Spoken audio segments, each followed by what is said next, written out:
Un chef d'État, qu'il soit français ou étranger, ne peut dire et ne dira jamais qu'on a payé une rançon.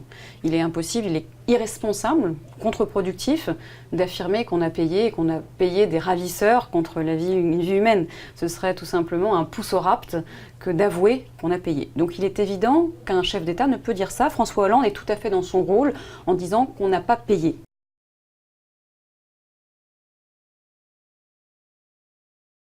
La première rançon de 13 millions d'euros en février 2011 pour libérer les 3 premiers otages d'Arlit, Françoise Larribe ainsi qu'un ressortissant togolais et un ressortissant malgache, avait été libérée contre une rançon de quelques 13 millions d'euros, ce qui était déjà énorme. On était à 4 millions d'euros par personne.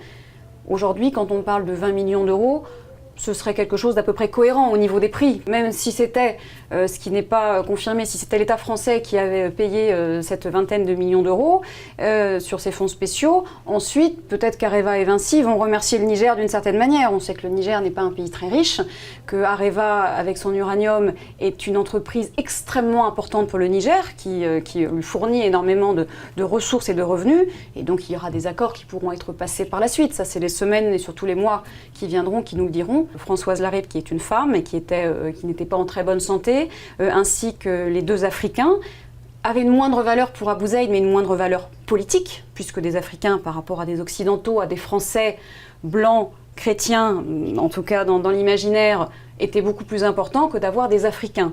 Donc les Africains, d'après ce qu'on m'a pu me dire, Abou Zeid était prêt à les rendre pour rien. Et quant à la femme, elle le gênait un petit peu. Les islamistes n'aiment pas trop avoir des otages femmes. Il est sûr que payer une rançon aujourd'hui, c'est l'assurance d'avoir plus d'otages demain. Puisque c'est dire aux ravisseurs, oui, si on enlève un Français, c'est payant. Les Français sont la 2e nationalité enlevée dans le monde. Après les Chinois. Les Chinois, on va comprendre pourquoi. Et devant les Allemands. Il se trouve que pour une organisation